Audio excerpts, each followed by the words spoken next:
Ahora sí, el momento del primero de los paneles de la tarde, que se refiere a propuestas para una nueva educación. Va a ser auspiciado por Agroindustria Villa Mercedes, también por la Municipalidad de Las Higueras y por Cargill. Así que quiero invitar a la moderadora de este panel, que es Isabel Borges. Bienvenida, Isabel, que es doctora en Ciencias de la Educación, licenciada en Administración y Gestión de la Educación, es psicopedagoga, es profesora en Educación Especial, se ha desempeñado en la docencia, en la gestión directiva, como asesora institucional en todos los niveles educativos a nivel provincial y nacional. Ha ejercido también la práctica profesional en forma privada durante más de 3 décadas. Ejerció el cargo de directora de políticas educativas en el Ministerio de Educación de Córdoba.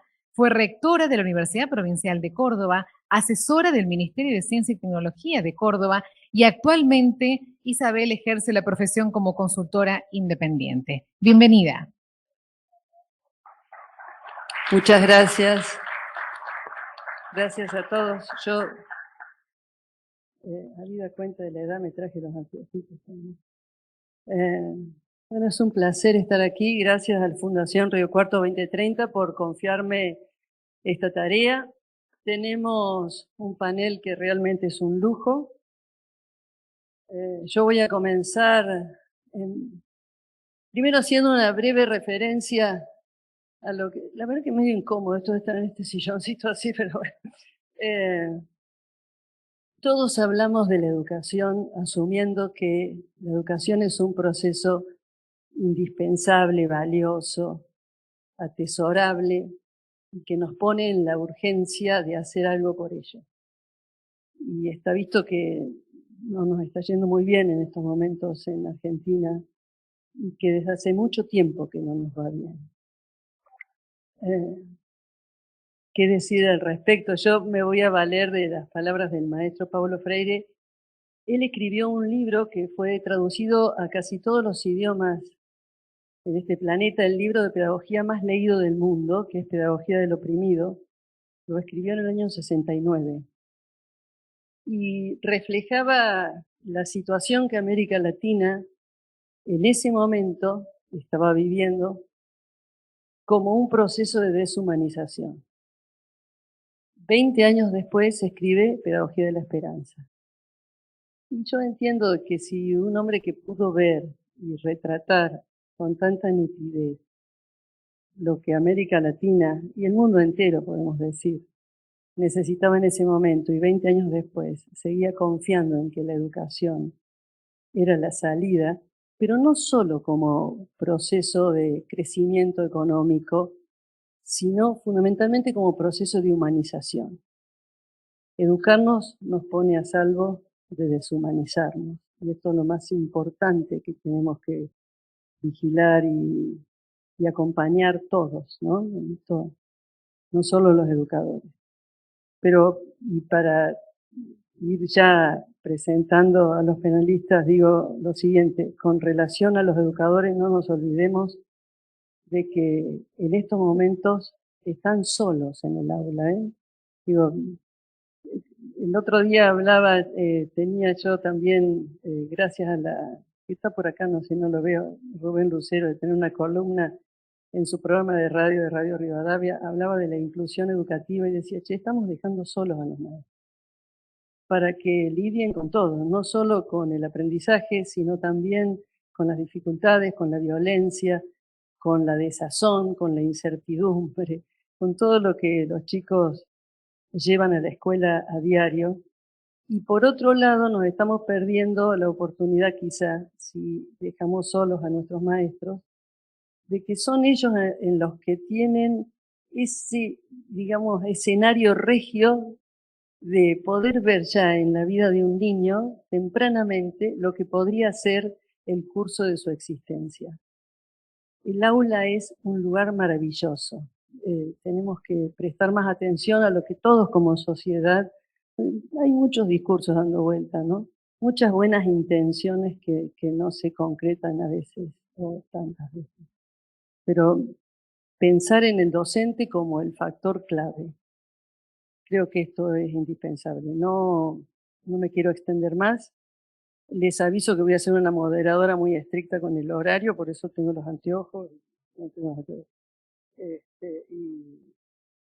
y el relojito a mano. Bueno, en principio, nuestro panel les digo quiénes son y vamos uno a uno.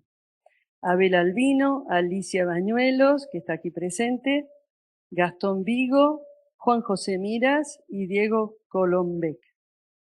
Respecto a Abel Albino, que vamos a ver un video de 5 minutos, diremos que se doctoró en medicina, se especializó en biología molecular y su, digamos, propósito fundamental fue ocuparse del tema de la nutrición infantil. Por lo tanto, termina luego de un proceso, un largo recorrido informativo, creando en el año 1993 en Mendoza la Fundación CONIN, que es la cooperadora de la nutrición infantil.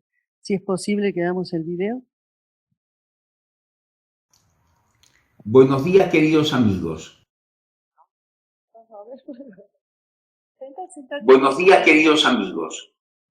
Respondo al pedido que me hiciera la Fundación Río Cuarto 2030 en este Congreso Pensando el 2022 sobre desnutrición.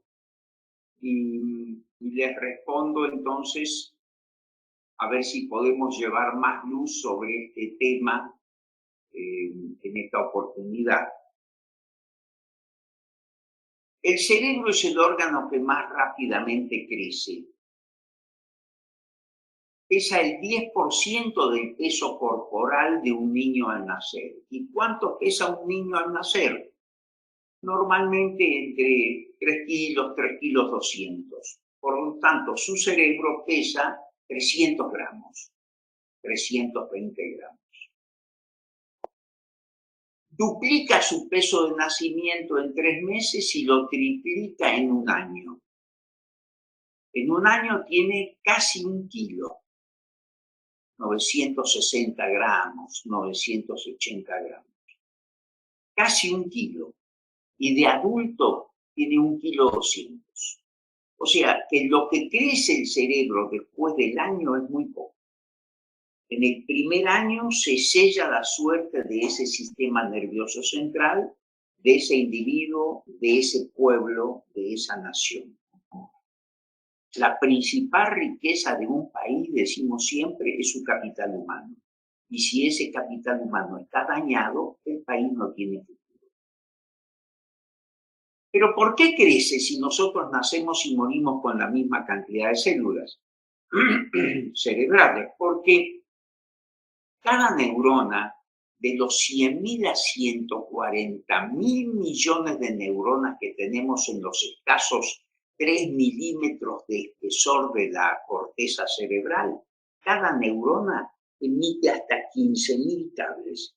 Si hay buena alimentación, 50%, y buena estimulación, 50%. Un trago de leche, un beso.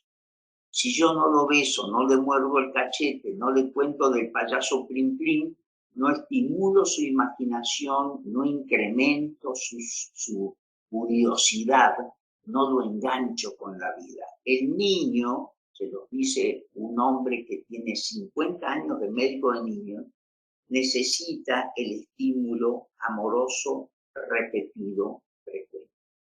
Ese cerebro cableado luego puede ser educado.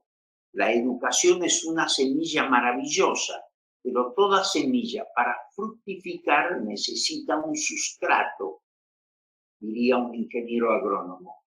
Y el sustrato ideal es un cerebro bien cableado porque se alimentó bien y se estimuló bien. Ese cerebro cableado entonces recién puede ser educado. Ahora bien, si ese cerebro, en lugar de producir cada neurona hasta 15.000 ramificaciones dendríticas, esas raíces que emiten, tuviese 5.000 o 7.000, bueno, aprenden a sumar o a restar, nunca multiplicar o dividir, nunca entenderá el teorema de Pitágoras y jamás irá a la universidad. Y con él nos quedamos todos.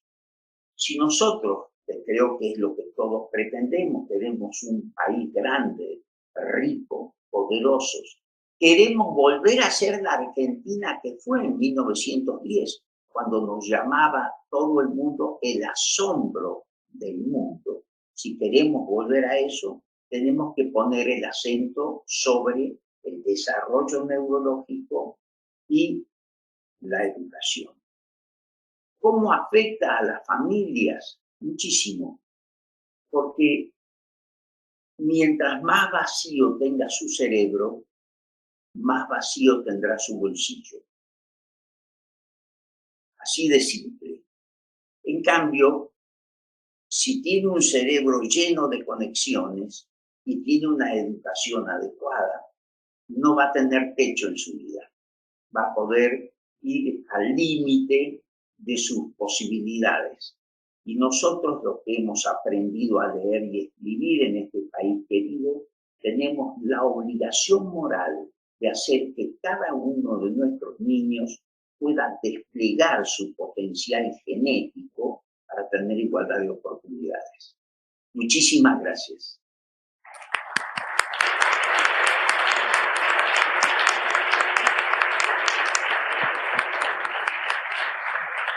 Excelente. Bueno, y rector de una universidad. Pero, bueno, doctor en física, graduada de la Universidad de Buenos Aires, en 1989, trabajando para la Secretaría de Ciencia y Técnica de la Nación, contribuyó al desarrollo de Internet en la Argentina y luego dirigió el proyecto de informatización del Ministerio de Economía de la Nación y el desarrollo del primer sitio web del país. En verdad merece un aplauso.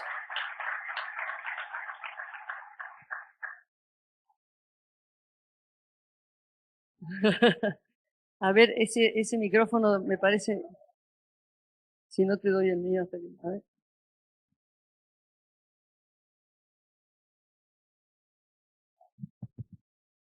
Gracias. Bueno, muchas gracias por estar acá, por haber invitado.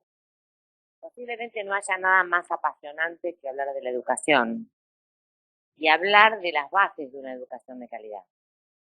En la Argentina, la siguiente, por favor, cada vez que recibimos una evaluación internacional, PISA o cualquiera de ellas, todos los medios se ocupan de decir qué mal estamos, qué horribles que estamos, que esto es muy grave. Pasado ese momento, todo el mundo se olvida y la mayor parte de las personas creen que tenemos un problema, pero que el problema no es propio. El problema es el hijo de otra persona que va a la escuela que tiene problema, no es suyo. Porque a la escuela donde va su hijo es fantástica. Hasta enseñan yoga. No tengo nada contra el yoga, le quiero aclarar. Lo pongo en forma un poco ridícula. La Argentina, la última evaluación de resultados que se tienen, que son del 2018, muestra que estamos mal hace más o menos 20 años. Que el 50% de los jóvenes de 15 años no sabe leer, coincide con el 50% que después no termina el colegio secundario, y el 70% no puede resolver cuestiones que tienen que ver con la matemática o las ciencias. La próxima, por favor. Este problema tiene una clara madre del borrego. No hay nada más claro para las personas que miramos la educación, y de hace mucho tiempo, que el problema de los argentinos está en la lectura y en la escritura. Uno aprende a leer en los primeros 3 años de la educación obligatoria y debe saber leer en los 9 años restantes. La siguiente, por favor. Si no se produce algo que es muy conocido, que se llama efecto Mateo, que se refiere a Mateo cuando hace mención a los talentos, que dice: a aquellos que más tienen, más se les dará. Incluso se les sacará a los que menos tienen para darle a los que más tienen. ¿Qué significa esto en educación? Que si yo aprendí a leer en los 3 primeros años del colegio, los 9 años restantes puedo aprender leyendo. Pero si no aprendí a leer en los 3 primeros años del colegio, cada vez los que aprendieron a leer, que son los talentosos, tienen más recursos para aprender el resto. Con lo cual, ese efecto se va agrandando con los años. La siguiente, por favor. Los estudios muestran que los niños que no desarrollan fluidez lectora tempranamente tienen un retraso respecto a la comprensión. La siguiente. Esto, ¿cómo uno lo puede medir rápidamente? Uno puede medir la fluidez que está absolutamente, todo lo que les cuento está en todos los libros, todas las personas que estudian esos temas la saben, cuál es la cantidad de palabras que un niño puede leer en cada grado. Claro que si uno tiene en cuenta que el papá cree que la Argentina tiene un problema con la educación, pero que su hijo no tiene ningún problema porque es una escuela extraordinaria, y nosotros no le decimos tu hijo no sabe leer, ¿no? Porque esta es la parte, es como que la sociedad no se hace responsable del problema. El problema es de otro. El problema es del resto, no es mío, porque mi hijo va a una escuela extraordinaria. La siguiente, por favor. Hay resultados internacionales y nacionales, porque en la República Argentina tenemos científicos de primera línea, pero he puesto simplemente algunos títulos que muestran que un niño avanza en la escuela no por su coeficiente intelectual, sino por su habilidad lectora. Que un niño que en 4º grado lee con fluidez es probable que termine el colegio secundario. No era ni problema socioeconómico, ni labial, no, era no saber leer. Así de duro. Y uno puede recopilar montones de resultados, espero que estas primeras las puedan tener, como para ver que sí podemos hacer. La siguiente, por favor. Pero ¿cuál también es el problema? Por un lado tenemos entonces niños que no aprenden a leer en los 3 primeros grados. Seguimos con el efecto Mateo. Y después tenemos docentes a los cuales abrazamos mortalmente. ¿Cuál es el abrazo mortal? Primero, a los docentes no les enseñamos cómo tienen que hacer para en los 3 primeros años enseñar a leer. Posiblemente hace muchos años esto se enseñaba, pero ya no se enseña en los institutos de formación docente. Esto por un lado. Y por otro lado le decimos, nosotros lo que evaluamos de los docentes es que sean creativos, que tengan inventiva, y podemos hacer una lista gigantesca. Pero cuando vamos a evaluar, le decimos, venimos a controlar esta clase para saber si un niño de 8 años sabe la definición de polinomio. Esto no lo invento, está. Ahora, ¿ustedes saben cuál es la definición de polinomio? ¿Tiene alguna importancia en la vida de alguien la definición de polinomio? Yo soy física, ninguna. Sin embargo, le pedimos al docente que en 4º grado, un niño de 8 años, le dé la definición de polinomio. Pero mientras tanto le decimos, pero además no va. Con lo cual esto es un abrazo mortal. El docente no puede reaccionar, tiene que cumplir ambas cosas. Y este abrazo mortal es lo que está llevando al problema. El principal problema es no saber leer, que es la madre del borrego. Y el segundo problema es que abrazamos mortalmente a nuestros docentes. Le decimos, los amamos con locura, pero no te olvides de dar la definición de polinomio cuando el niño tiene 8 años. ¿Está bien? Con lo cual, digo, con este cariño y este amor a la docencia, mejor sería que los odiemos. ¿Tengo razón o no? Bien, absolutamente. La siguiente, por favor. Ana Borzone, una investigadora argentina impresionante, dice que el problema de la lectura y del abrazo mortal es porque en realidad todo lo que hemos inventado respecto de aprender a leer, como la psicogénesis, el método global, y el hecho de que no es necesario practicar lo que uno aprende, cuidado, ¿no? Es decir, no es necesario nunca el esfuerzo, es lo que está llevando a la destrucción de la educación argentina. Yo les recomiendo que en el próximo Pensar inviten a esta mujer, que es una de las personas que más sabe sobre lectura en la Argentina. La siguiente, por favor. Bueno, y así pasamos ahora, no sabemos leer y escribir, pero queremos que nuestros niños aprendan matemática y ciencia. Yo les digo, he trabajado en proyectos en distintos países del mundo Y siempre digo que las pruebas de matemática y las pruebas de ciencia son pruebas de lengua, porque si el enunciado tiene más de 2 renglones, ahora la dificultad está en entender la consigna. Entonces, cuando nos dicen a nosotros, el 70% de los argentinos no puede resolver un problema, y yo siempre digo, el 70% de los niños argentinos lo que no sabe es leer, está bien. Como consecuencia, por no saber leer, se ven las siguientes puntos. La siguiente, por favor. Para aprender ciencia, para aprender matemática, para aprender geografía, para aprender historia, uno tiene que hacer un esfuerzo.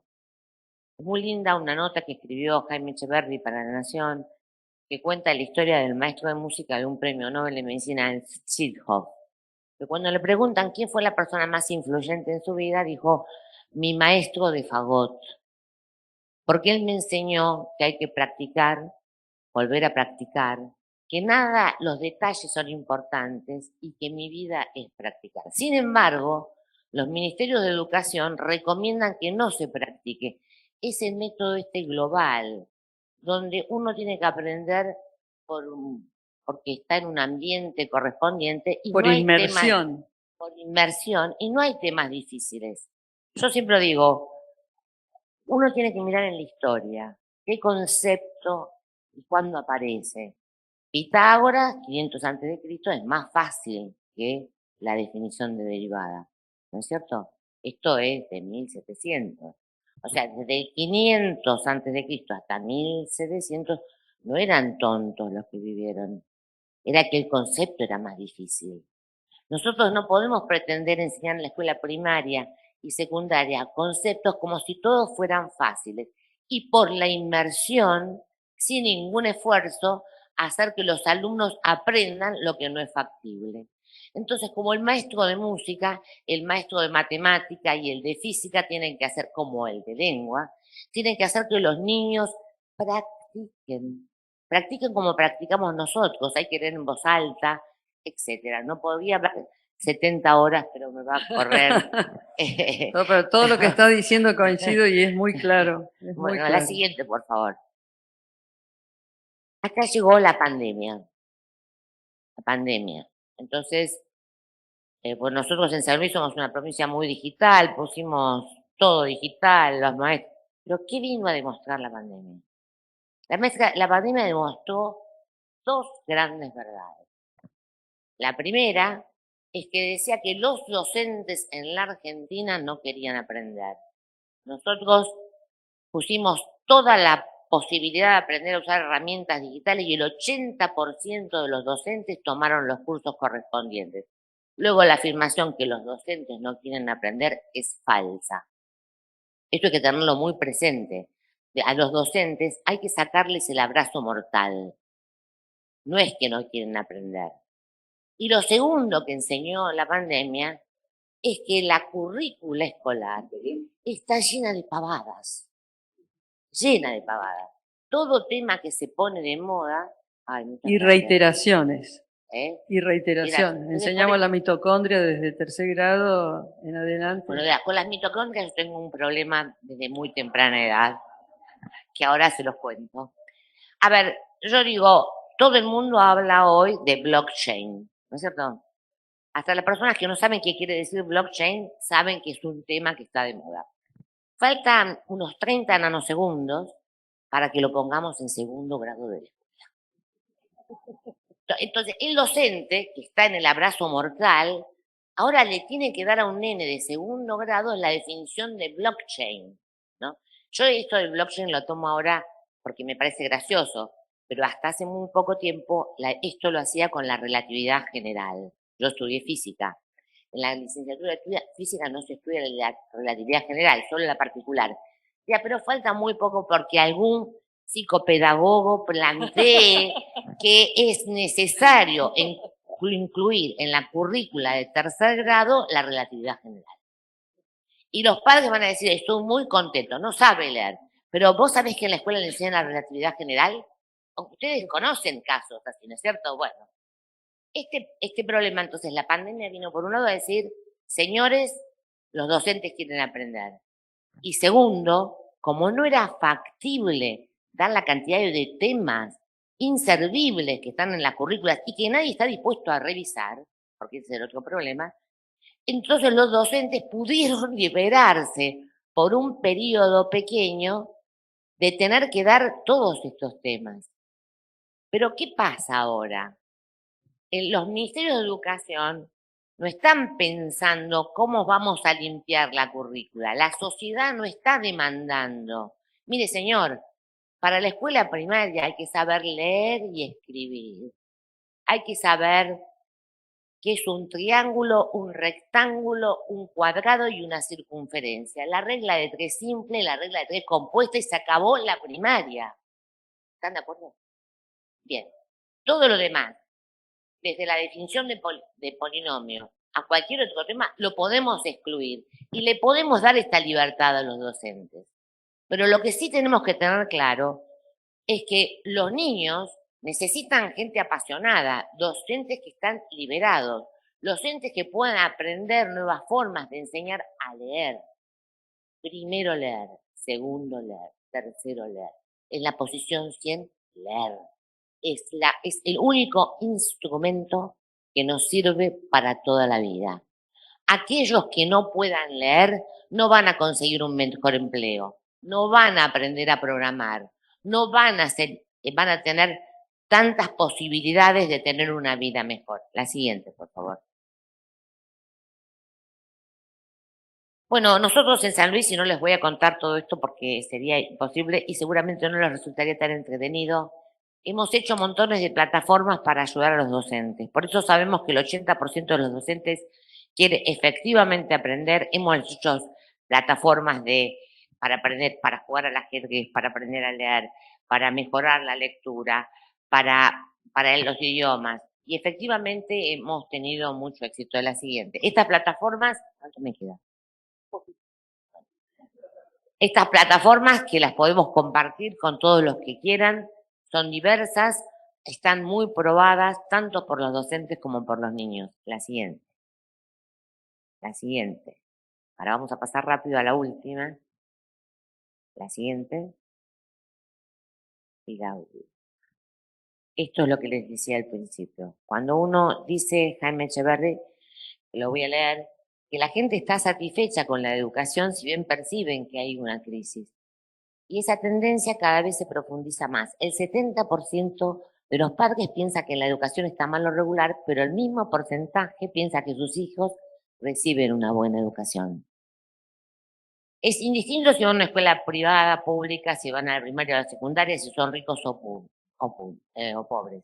Incluso hay una encuesta de la UCA que dice que el 80% de los padres no cambiarían a la escuela de sus hijos, aunque ello implicara una mejora. Es la primer madre del borrego, es que no saben leer. Y la prima de la madre del borrego es que no le decimos a los padres lo mal que están sus hijos. ¿Yo qué haría como política pública, ya que hay muchos intendentes? Yo les diría a todos los padres, dale una revista a tu hijo, fíjate cuánto puede leer. Y hagamos un plan en conjunto para mejorar la lectura. Y no para mejorar la lectura con este método global, sino con las técnicas que se conocen, de la misma manera que cientos de generaciones de argentinos hemos aprendido a leer. De aquel método silábico a los métodos de Bersone hay una mejora sustantiva. Es mejor. Pero ese método que no era tan bueno, el método silábico, dio generaciones como la mía, donde el 100% aprendí a leer en las escuelas públicas. Yo soy un producto del Estado argentino. Fui a una escuela primaria, secundaria y la Universidad de Buenos Aires. He tenido la mejor formación porque efectivamente me enseñaron a leer. Y en mi casa se apreciaba a la ciencia y se apreciaba a la matemática. Y esto ha contribuido a mi formación y me ha dado muchas satisfacciones. Quisiera poder contribuir de la misma manera al resto de Argentina. Muchísimas gracias. Vamos a continuar con Gastón Vigo y antes una pequeña aclaración. Quienes quieran hacer algún tipo de pregunta o emitir una opinión o expresarse al respecto de lo que se diga en este panel, tienen un QR en la silla, en la espalda de la silla. No sé cómo hacen los que están adelante. O en el caso de que se encuentren en una silla que tiene enfrente y no tenga el QR, bueno, pero seguramente lo podremos resolver para que se vaya haciendo la recopilación de esas preguntas, de esas inquietudes y al final del panel podamos generar un pequeño debate. Vamos con Gastón, presidente de Acamasoa Argentina. Él es doctor y magíster en economía, licenciado en administración de empresas y autor de varios libros. Y la verdad que yo me quedo sumamente impactada con el video porque lo pude espiar anoche. Y bueno, vayamos ya a tu presentación, Gastón. ¿Tenés micrófono? A ver si no. No, te facilito el mío. El pasador. ¿Lo van pasando ustedes o...?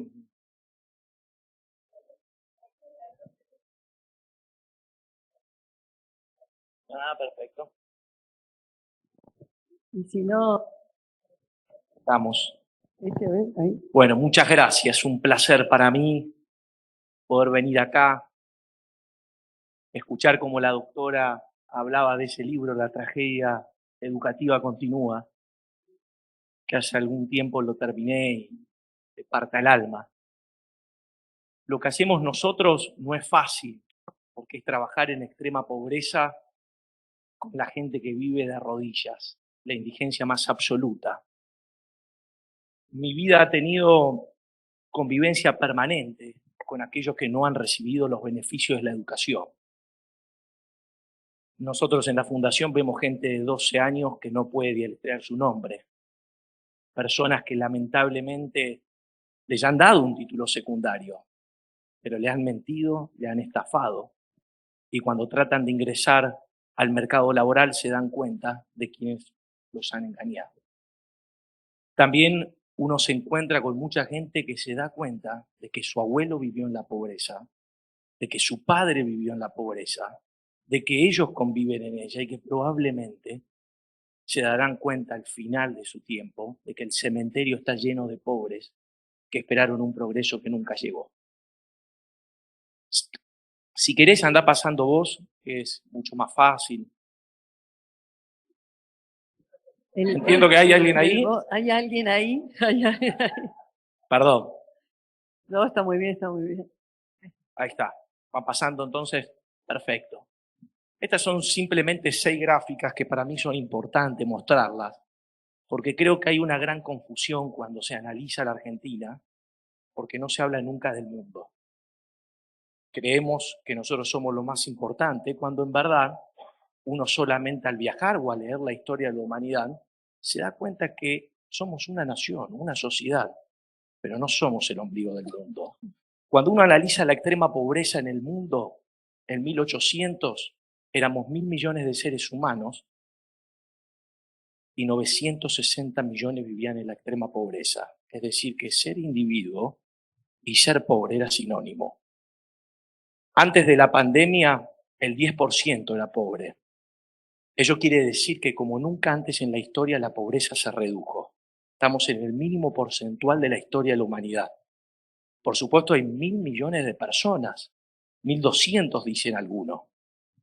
Pero eso habla de que en muchos rincones del planeta este problema se radica. Eso debe generarnos preguntas, inquietudes.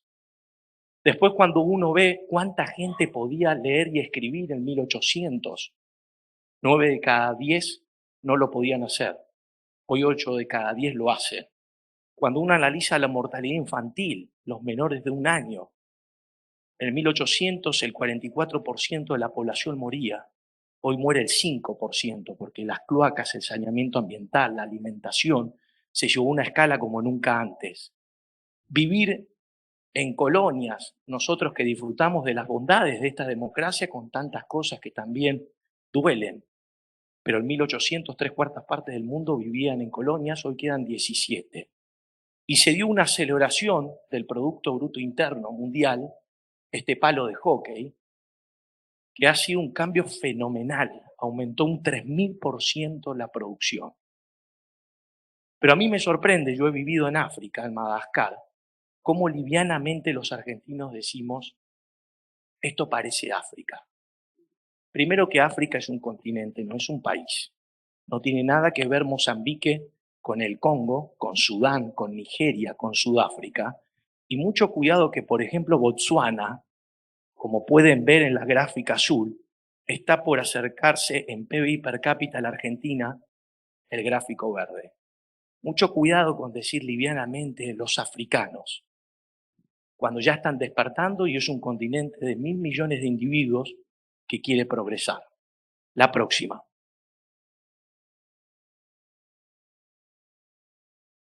Esta imagen siempre la planteo porque creo que hay una mirada miope de la pobreza y a veces del mundo. Sos rico, pobre, desarrollado, subdesarrollado. A mí me gusta analizar la vida en cuadrantes. Tu vida era caminar kilómetros para tomar agua descalzo, tragabas monóxido de carbono todos los días. El color de tu plato siempre era el mismo, apoyabas la cabeza en la tierra, tenías una bicicleta, una garrafa, de vez en cuando una cuchara y ladrillo debajo del colchón. Estabas en un sitio en donde de vez en cuando, en una parroquia, en una fundación, el Estado, la sociedad, quien sea, o vos mismos con tus changas, podías generarte una dieta por lo menos 2 días al mes, un poco más equilibrada. Tenías quizá una moto, el agua seguía siendo la red troncal pública. Siempre duden de las estadísticas, siempre. Porque a veces están hechos para beneficiar un número que no conviene decir. Entonces en la Argentina livianamente se dice que el 17% de la población no tiene agua. Y vos le decís, pero pará, si era el 30 hace poco. No, lo que pasa es que yo analizo la red troncal pública. Gente, tener agua es lo que me pasó a mí hoy. Me levanté a las 5 de la mañana, fui al baño de mi casa, abrí el grifo, un vaso de agua y me volví a acostar. Eso es tener agua en tu casa. No un 17 de agosto caminar 20 metros, 200 metros para servir agua en un balde. Y este es el nivel en el que quizás muchos de nosotros tuvimos la oportunidad de vivir. Una dieta equilibrada, una cocina con gas, no tenemos la menor idea cómo se conectó, pero tenemos gas. Nos llevaron en auto, nos tomamos un bondi, tuvimos la posibilidad de ir así al trabajo, al estudio, al progreso, y teníamos una habitación compartida con hermanos, pero no hacíamos el amor, llorábamos, escuchábamos balas, apoyábamos la cabeza en la tierra en un mismo lugar. ¿Cuál fue tu línea de partida? ¿Tu línea de partida fue tener una bolsa de residuos en el hombro? ¿Esto quiere decir que hay que justificar absolutamente todo lo que haga ese chico? No. Pero comprender, sacarse los prejuicios para entender de dónde vienen y ayudarlos justamente. Yo no creo en esto ni de dar el pescado ni dar la caña. Yo creo en dar la fuerza para sostener la caña. Si es posible indicarle por qué río empezar a pescar. La próxima. Esta foto, también tomada en Madagascar, a uno le da vergüenza cuando saca estas fotos. Trata de poder mostrar una imagen para justamente concientizar al que va a tener enfrente. En la mayoría de los países del tercer mundo, en la Argentina, en los países desarrollados, se piensa que el que está en la pobreza es una persona igual que nosotros a la que simplemente le falta plata.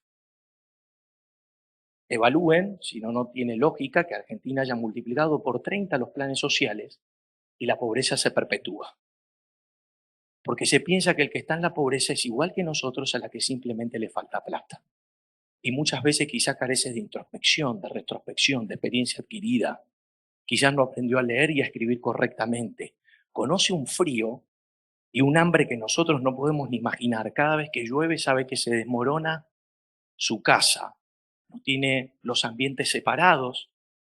Sufre una tristeza que linda con la depresión. No tiene cloacas, no tiene luz eléctrica, no tiene agua potable y encima no tiene plata. Lo cual es muy distinto. A esta altura de las circunstancias yo no puedo decir que está bien, es correcto no evaluar los planes sociales para la contingencia, para la emergencia, para el que tiene una discapacidad, para el enfermo terminal, para el desnutrido, por supuesto, el estómago no puede esperar. Pero las cosas deben ser pensadas transitoriamente, no permanentemente, y deben ser escalones para emerger. De nuevo, vean cómo 6.000 millones de personas salieron de la pobreza. No es casual que en la Argentina en los últimos 53 años multiplicamos por 15 el número de pobres. Eso le pega a los militares, a los peronistas, a los kirchneristas, a los macristas y a la sociedad en su conjunto. La próxima. ¿Cómo vive una persona en extrema pobreza?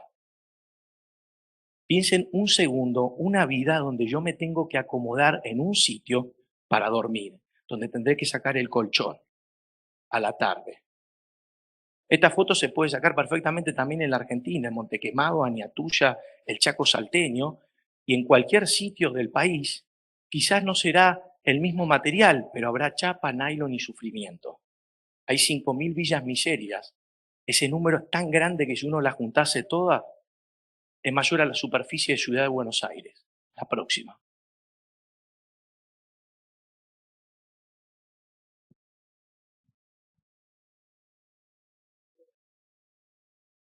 Esta es la imagen de dignidad más grande que yo vi en mi vida. Porque livianamente también se dice, los pobres no quieren trabajar y no quieren estudiar. Ayer salió el nuevo índice. ¿Ustedes creen que la imagen de una calle cortada, después podremos discutir las razones, si son justas, injustas, si hay intereses o no, no me compete a mí ese tema?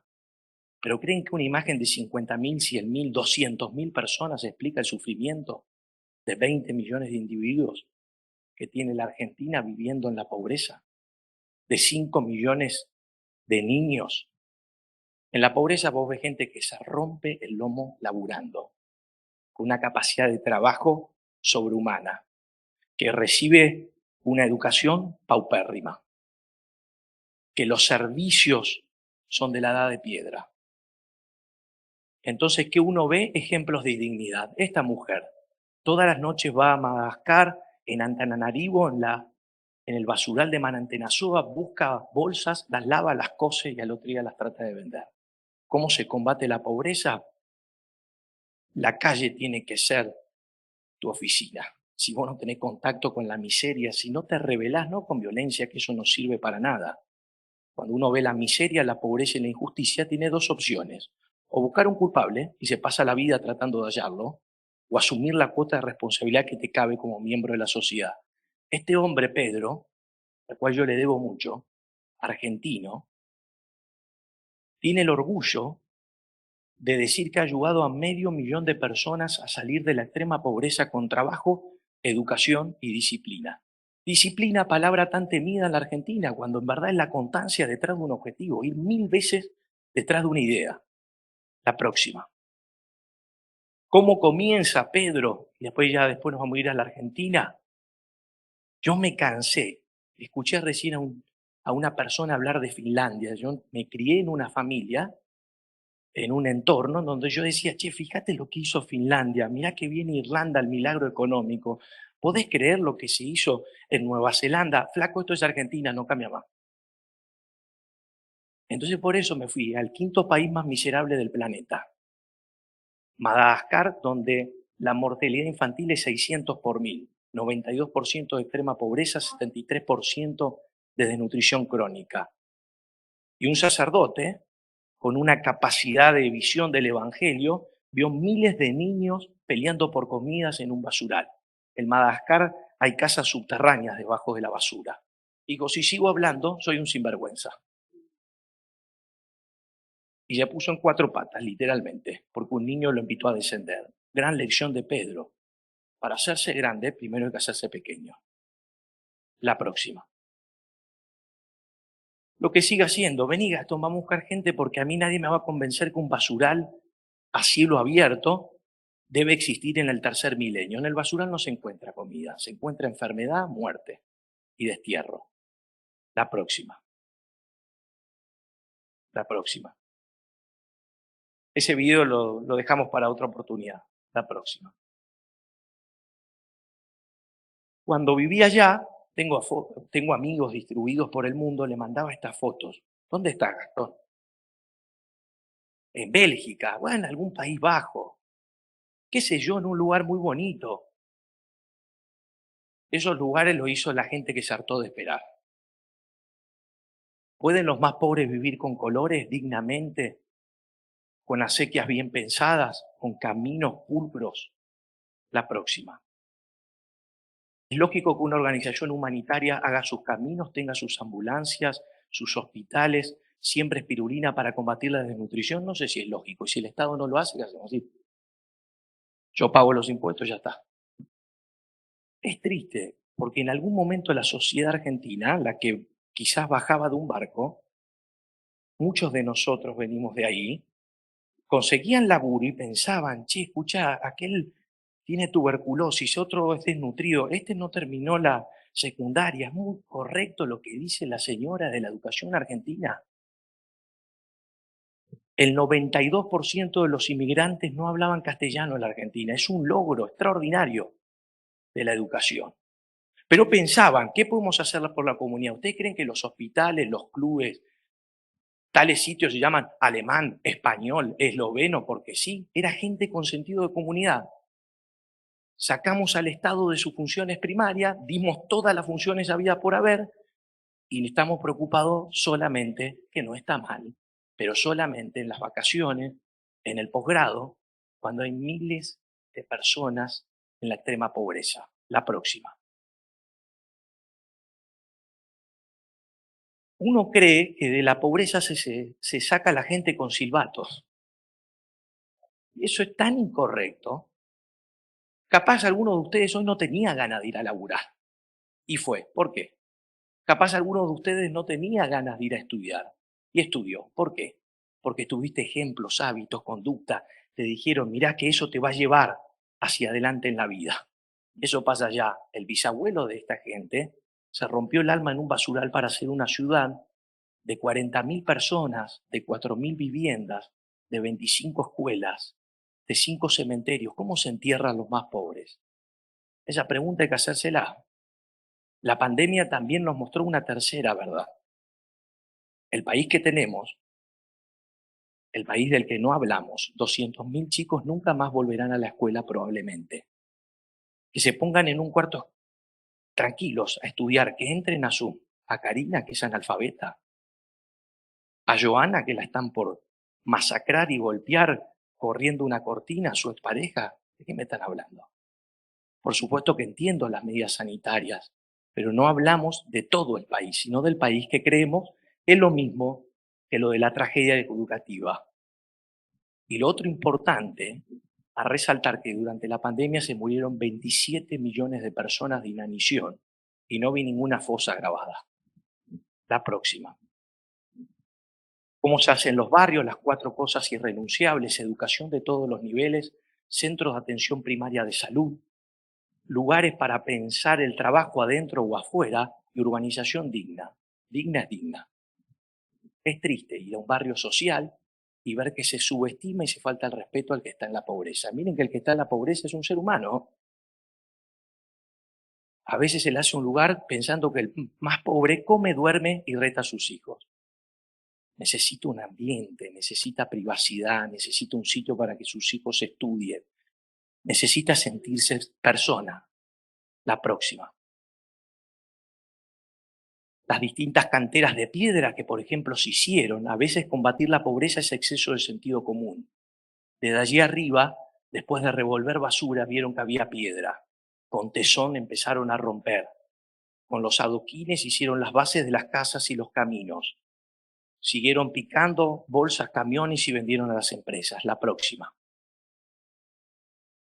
Y terminamos con Acamasoa, Madagascar y nos vamos a la Argentina. De nuevo, ¿cómo se entierran los más pobres? Esa pregunta hay que hacerse. Todos los que hemos tenido una muerte de un familiar tenemos un dolor intransferible. Pero aunque suene feo, también hay un costo. Hay un cajón, hay un sepelio. ¿Cómo se entierran los más pobres? 5.000 personas se enterraron en uno de los cementerios. Estaba allá y un día le dije, che, Pedro, enterramos 6 personas.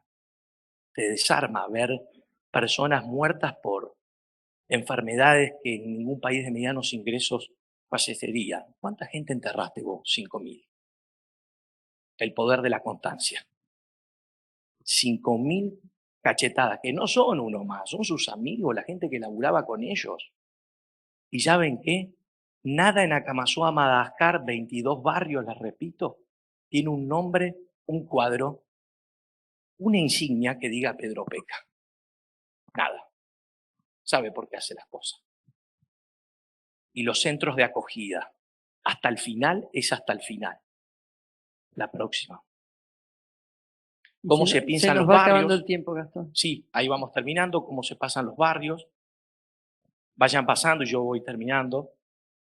Y nos metemos en la Acamazúa Argentina en estos últimos 5 minutos. Que pasen. Nosotros trabajamos en Lima, Zárate. Sigan pasando y yo voy hablando. Donde estamos rodeados de polos industriales. Armamos un barrio en donde empezamos a imaginar las viviendas, los caminos, los desagües, los jardines, las calles, siempre con la misma idea. Te quiero tanto que no te voy a regalar nada. Pero no desde la premisa de vayan a trabajar y vayan a estudiar y hacemos así. No, vamos a sacrificarnos de la misma amor, del mismo amor hacia el prójimo, de entender de que lamentablemente si a mí no me duelen los mismos huesos al finalizar el día, ¿cómo me van a creer? Sigan para adelante. Entonces, ¿por qué no hacer una educación, por ejemplo, con el método Montessori para los más pobres? ¿Por qué no prevenir la parte bucal? En pobreza se tiene 3 veces más posibilidad de tener un cáncer oral. ¿Quién va a la cancha acá? Levante la mano. ¿Alguna vez viste un cuidacoche con anteojos? Sacá una foto en una escuela rural y decime cuántos tienen anteojos, si no es que los pobres ven todos bien. Hoy empieza a ser la pobreza en nuestra comunidad de recursos, no de conocimiento. Llega Hierro, una barra del 6 y arman un estribo. La escuela en la cuarentena. El más pobre no podía esperar. No había docentes, bueno, éramos nosotros los docentes, no es una crítica, sino que era también la disposición. Pero Alejandra no hubiera terminado jamás la secundaria, ni Rosana, ni Camila, si no continuaba la próxima. Lo que va pasando a medida que obtenemos recursos con lo que hacemos y con los que vendemos y con las donaciones, se dan estos milagros. Milagros de dignidad. Caterina siendo enfermera, Gilda siguiendo y laburando, container armado para centros de acogida, las primeras graduadas. Romper contra eso de que el 50% no termina la secundaria. Fueron la primera dentro de toda su familia, abuelos, padres, en terminar la secundaria. Y esto es muy importante, muy importante. ¿Quién dijo que los más pobres no pueden generar riqueza? Si todos venimos de las cavernas, muchachos, de las cavernas, por eso les traigo el mundo. 96% de extrema pobreza. ¿Podrán los más pobres aprender a producir con cultivos hidropónicos, como se hace en Ámsterdam, como se hace en Japón, en distintos sitios? ¿Podrán aprender a hacer termotanques solares industriales? ¿Por qué no construir en seco, con acero, con Durlock, masillando con EPS, con malla de fibra de vidrio? La próxima. Lo que va pasando, producir frutillas generan ingresos para tener mallas cimas para armar vigas. La próxima. Continúe y quedan 2 nomás. ¿Cómo vamos logrando? Y acá. Siempre que hagan algo, sea una escuela, sea un barrio, háganlo digno, con colores, estimulando, tirando para arriba. La gente necesita eso, pero sobre todo permanencia en el tiempo y nunca caer en la idea que cuando uno ayuda en la pobreza, tiene que importar la ideología, la nacionalidad o el credo religioso. Lo único que te tiene que importar es que tienes 5 litros de sangre y 206 huesos y estás sufriendo. Después, si le querés contar algo que te hace bien, está perfecto. Pero primero tenés un ser humano enfrente. Muchísimas gracias.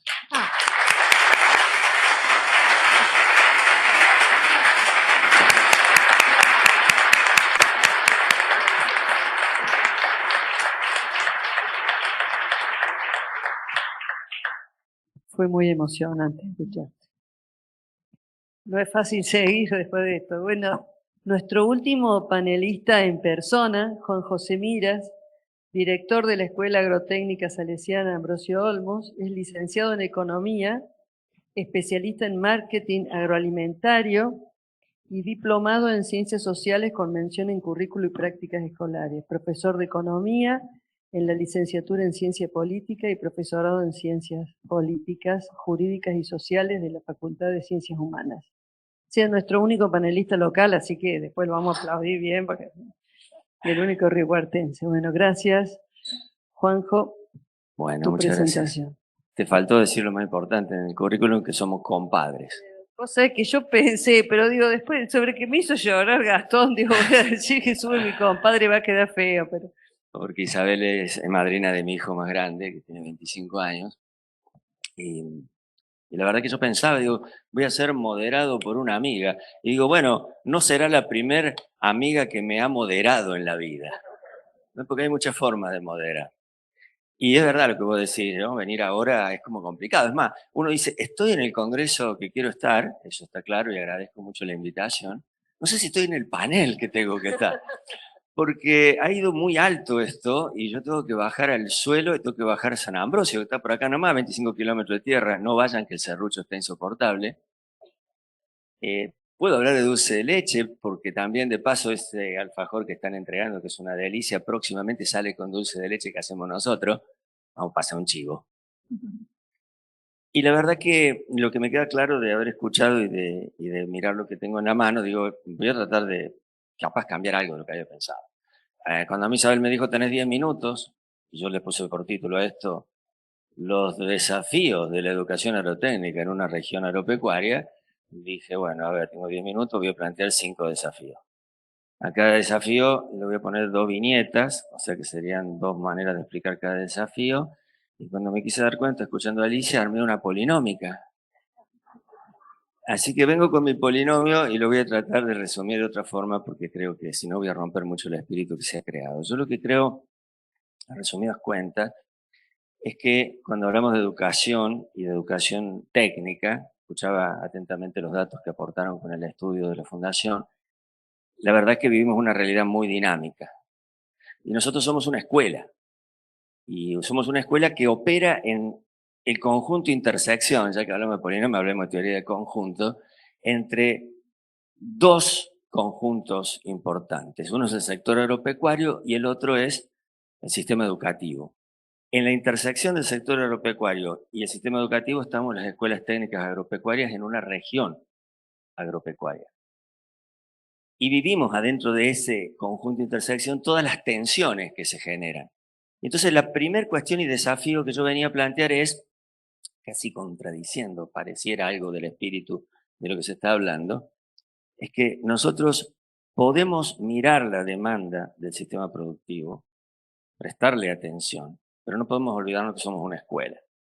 Es decir, las escuelas técnicas miran la demanda, pero también miran su oferta y quieren mirar qué es lo que está necesitando esa familia. Porque quizá algunas cuestiones del sistema productivo estén muy buenas de apoyar y quizás otras no tanto. Y entonces quizás haya también que plantearle a esos alumnos ventanas alternativas por donde pasar su vocación de estudiar en una escuela técnica. Entonces, miramos a las empresas, sí. Atendemos la demanda, claro, no somos necios. Pero también miramos la sociedad, que a veces no tiene la misma demanda que la empresa. La segunda cuestión o el segundo desafío que tenía para plantear, igualmente, es esto de, y se dijo, ¿qué significa repensar el perfil técnico profesional de nuestros egresados? Vivimos en una realidad dinámica, decíamos recién, y quizás en el sector agropecuario, como en ningún otro, se ha vivido lo que podríamos denominar la experiencia del cambio tecnológico. El cambio tecnológico en el agro ha sido brutal en los últimos años, pero desde hace mucho tiempo. Entonces uno dice, bueno, a ver, empezamos con un arado mancera tirado por bueyes y terminamos con una sembradora de siembra directa con banderillero satelital, donde además se establece el punto exacto donde cada dosis de semilla debe entrar. Entonces, es decir, pasó mucho tiempo. Como decía una vieja propaganda de Lucky Strike, has recorrido un largo camino, muchacha. Y en este caso, la producción agropecuaria ha recorrido un camino extraordinario. Y nosotros como escuela técnica nos damos con esto de tener, a la vez que mirar esa realidad, nos damos con que tenemos un diseño curricular. Linda palabra esa, nos encanta a la gente que estamos en docencia decir diseño curricular. Que sería lo equivalente a un plan de estudio, ¿va? Y entonces decimos, bueno, lo decía muy bien Alicia, ¿no? Hay un montón de cosas que están prescriptas, otra palabra que suena bien, y sobre todo si uno pronuncia la P. Están prescriptas, ¿no? Están mandadas a hacer, tienen que estar, hay que enseñarlas.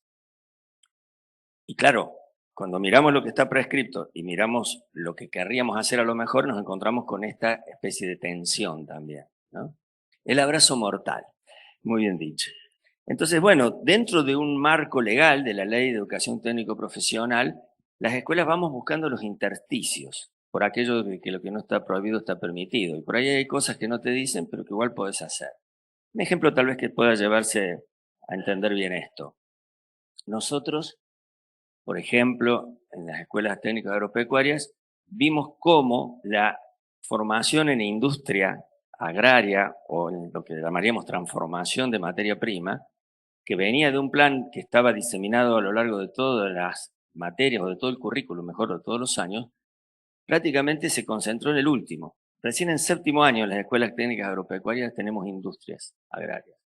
Imagínense para nosotros que somos una escuela que tenemos integrada la producción que nace en la pastura, pasa por la lechera, entra al tambo, transfiere la leche a la industria y de la industria industrializa, valga la redundancia, para llegar a la góndola. Nos cortaron las piernas, dijo el querido Diego, ¿no? Es decir, nos quedamos con un diseño curricular que no nos ayuda.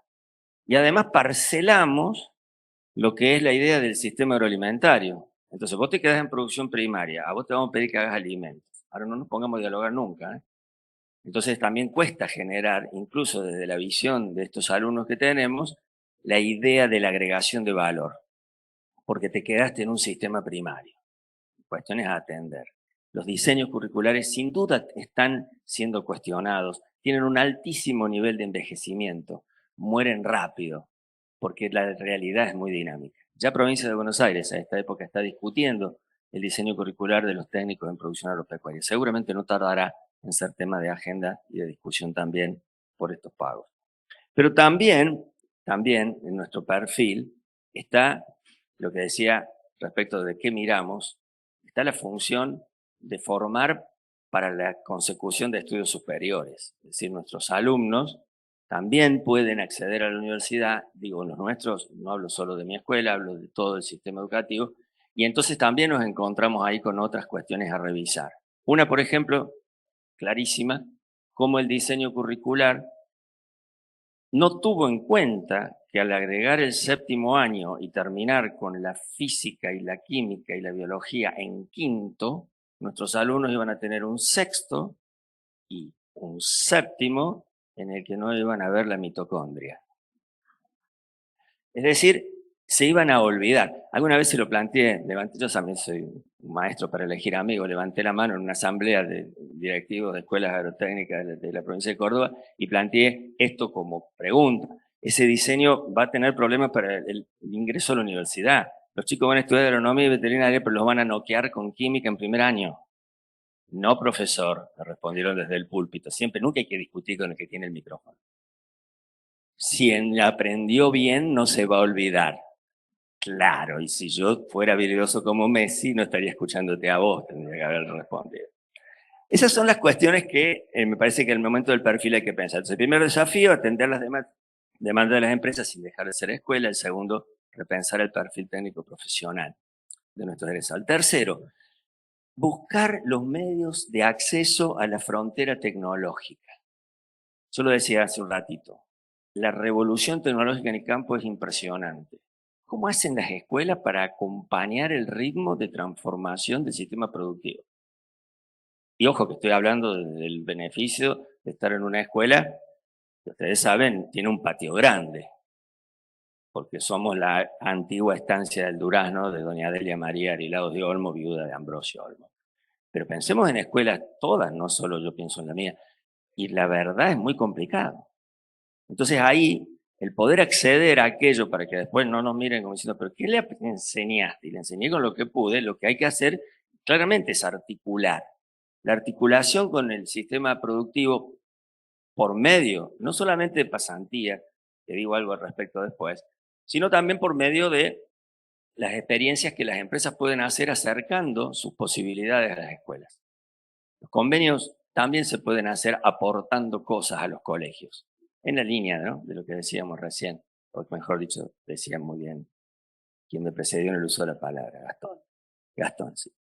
Entonces, la cuestión es importante de garantizar a través del acercamiento con el sistema productivo que estén los recursos. Comparto y entiendo claramente que al empresario, al productor agropecuario, por ahí le interesan estas competencias blandas, pero no todo puede ser nada más que sea buen pibe y sepa trabajar en equipo. Si no, lo vas a buscar a cualquier otro lado que no a una escuela técnica. Si sales con el título de técnico, las competencias profesionales tienen que ser de técnico, si no es una estafa social. Por punto número 4, vengo bien con el polinomio, Isabel. Perfecto. Sostener, esta me gustó mucho, cuando me lo planteé como desafío, digo, sostener el arraigo en el medio rural y ser agente de desarrollo. Nosotros vemos los censos, y no hace falta ni siquiera mirar los números para conocer lo que ha pasado en el campo a partir de estos procesos también de transformación productiva. El éxodo rural, el pasar a vivir a los pueblos, después a las ciudades, la dinámica poblacional que vive el sector agropecuario es realmente muy vertiginosa, la que vivió sobre todo, ahora ha quedado como un estado estacionario. Pero a mí me gusta marcar, y acá bueno ya me sale la formación de base, me gusta marcar la diferencia entre crecimiento y desarrollo. Es decir, podemos tener un altísimo ritmo de crecimiento en la producción agropecuaria y tener un sector rural no desarrollado. Pueden convivir las dos cosas perfectamente. ¿Se entiende? O sea, podemos combinar una cosecha récord con cierto nivel de empobrecimiento en la estructura rural, que incluye va desde los caminos, polvorientos y olvidados, a otro tipo de cuestiones también, ¿no?, que por ejemplo tienen que ver con de qué manera las escuelas somos las que estamos en el campo, casi la última trinchera para sostener la gente en el campo. Si las escuelas agrotécnicas, y no solo las agrotécnicas, también las escuelas de plurigrado, las que graciosamente a veces confundiendo con una actitud paternalista decimos las escuelitas, a esa maestra que es directora, maestra, el abrazo de nuevo, ¿no? Para dejar de elogiarle todo lo que hace y ponerle a alguien al lado que le ayude a hacerlo. Porque ¿para qué queremos que sea una heroína ahí si está dejando la vida a jirones? Entonces, la posibilidad de sostener la ruralidad no es solamente una cuestión folclórica, para que sigamos teniendo paisanos en las zonas. No, es una cuestión geopolítica, es una cuestión de equilibrio armónico del territorio. Digo, los franceses de París pagan buenos impuestos para que los franceses de la campiña se queden en la campiña, ¿no? Prefieren eso y no que vayan todos a hacinarse a las afueras de París. En el fondo es solidaridad en defensa propia. ¿Se entiende lo que quiero decir? Entonces, trabajar, sostener el arraigo en el medio rural y ser agentes de desarrollo. ¿Cómo ser agentes de desarrollo? Bueno, por ejemplo, comprometiéndose en acciones de transferencia, de extensión. La extensión es una palabra linda. Yo trabajé muchos años en extensión universitaria. También en las escuelas secundarias técnicas podemos hacerlo. Y el último punto es también un temita que me daba vueltas en la cabeza y bueno, lo voy a decir así. Bregar por una actividad técnico-profesional colegiada con las incumbencias correspondientes. ¡Poh! Era una frase potente, ¿eh? Yo prescindí de la tecnología para hacer el uso del micrófono mirando a los ojos, a ver qué hacen cuando yo digo estas cosas. ¿Saben qué quiere decir esto? Que la Escuela Técnica Agropecuaria, lamentablemente, en el concepto general de la educación técnico-profesional de nivel medio, es la hermanita olvidada. Acá salen los técnicos electromecánicos o los maestros mayores de obra y un maestro mayor de obra te compite en el mercado directamente palo a palo con un arquitecto, porque puede firmar planos de 3 pisos y está todo bien y hasta ahora no se le cayó ninguno. Y tengo un montón de viejos amigos egresados de la vieja ENET, Ambrosio Olmo, que comparte el nombre con nosotros por la misma razón de que Adelia María donó ese espacio y ella pedía como condición que le pongan el nombre del finado. Ahora, ¿por qué pueden ellos y nosotros no? ¿Qué puede hacer un técnico en producción agropecuaria? Guarda con esa, porque también si no queda que el técnico en producción agropecuaria es simplemente un peón con título.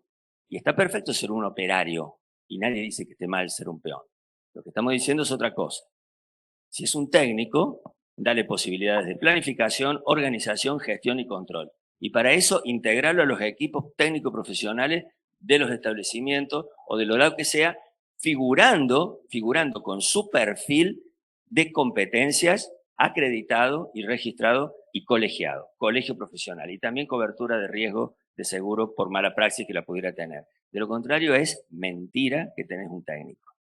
Entonces, bueno, completo esta mirada general, sintiendo de veras profundamente la emoción de lo que escuché. Yo creo que desde la educación técnica agropecuaria se puede hacer mucho también para trabajar en pos de las transformaciones que hacen falta. Ojalá, a mí no me queda mucho hilo en el carretel, porque a pesar de la juventud que con Isabel exhibimos, ya si Dios quiere el año que viene estaré retirándome. Pero seguiré haciendo alguna cosa por ahí porque me sigue apasionando la educación desde que era chiquito y aprendí a leer en la biblioteca de los Sagrados Corazones, donde nos criamos juntos con mi amiga. Muchas gracias.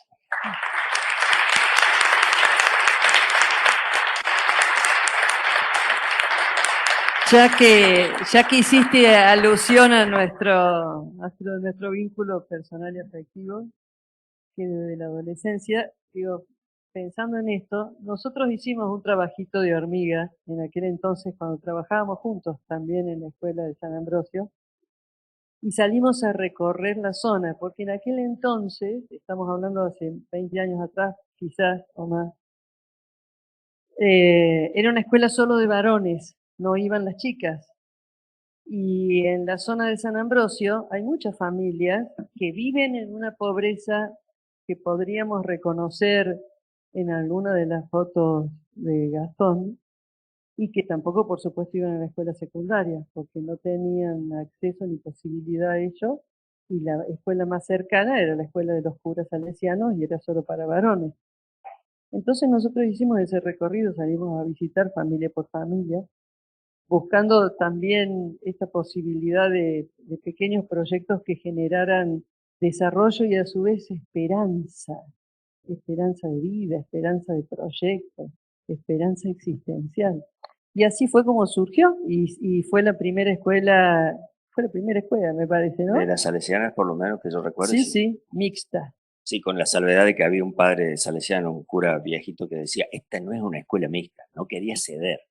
Y escuchen cómo se lo resolvía él. Él decía, esta no es una escuela mixta, es una escuela de varones que acepta mujeres. Sí, bueno. Viva la diferencia. Perdón que me tomé el atrevimiento de esa anécdota, pero enlaza un poquito todo lo que venían hablando. Bueno, queda por último el video de Diego Golomén. Bueno, ahora sí me los anteojos porque entre las lágrimas y todas esas cosas. Bueno, Golombek, ahí está. Licenciado y doctor en Biología de la Universidad de Buenos Aires.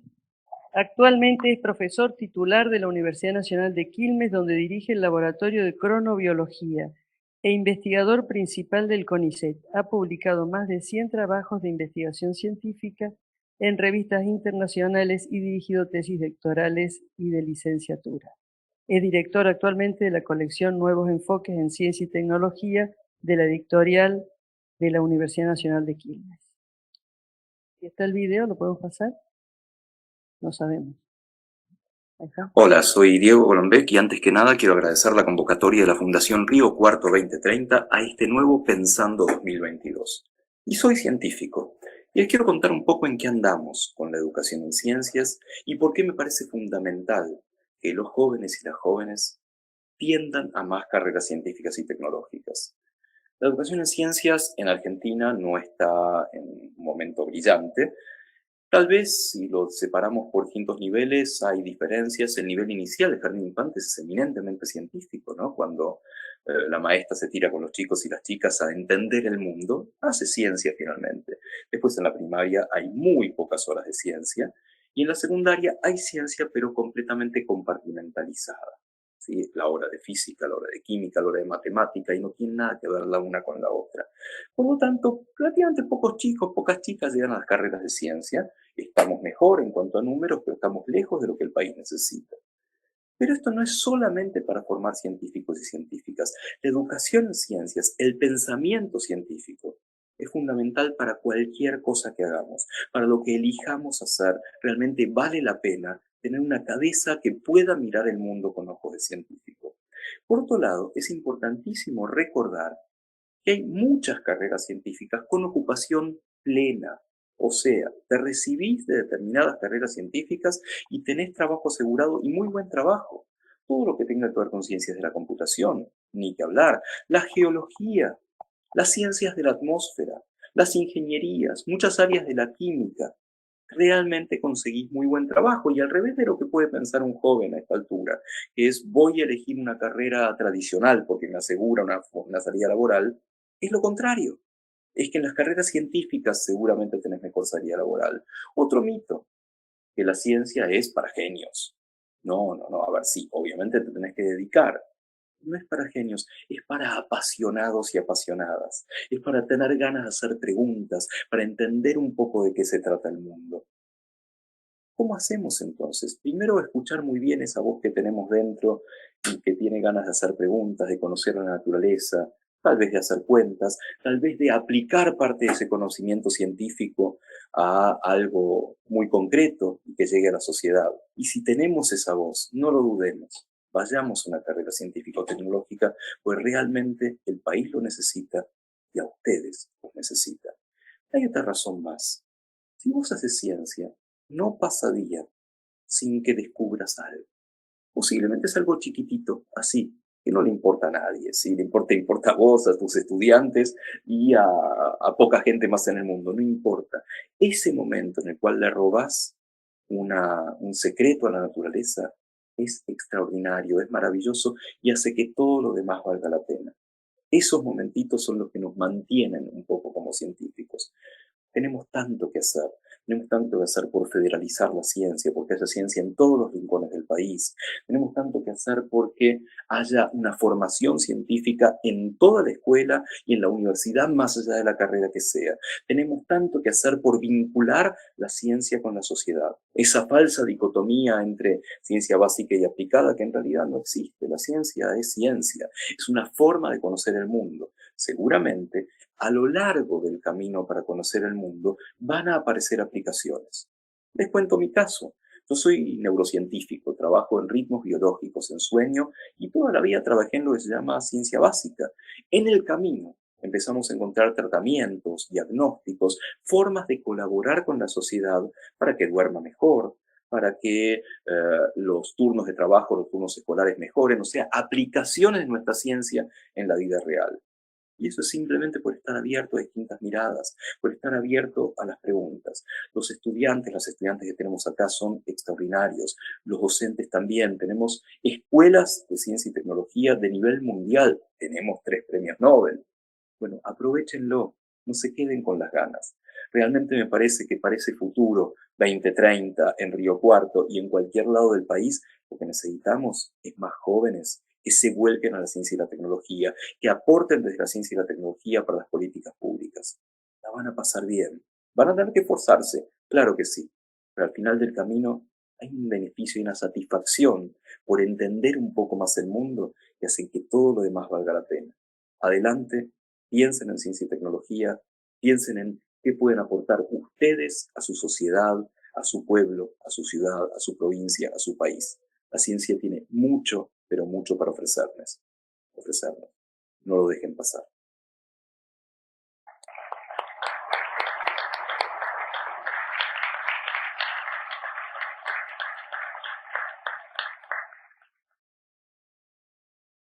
Gastón, antes de hacer entrega de los regalos, Gastón, te preguntan cómo se puede como profesional o empresa participar en Acamazó Argentina.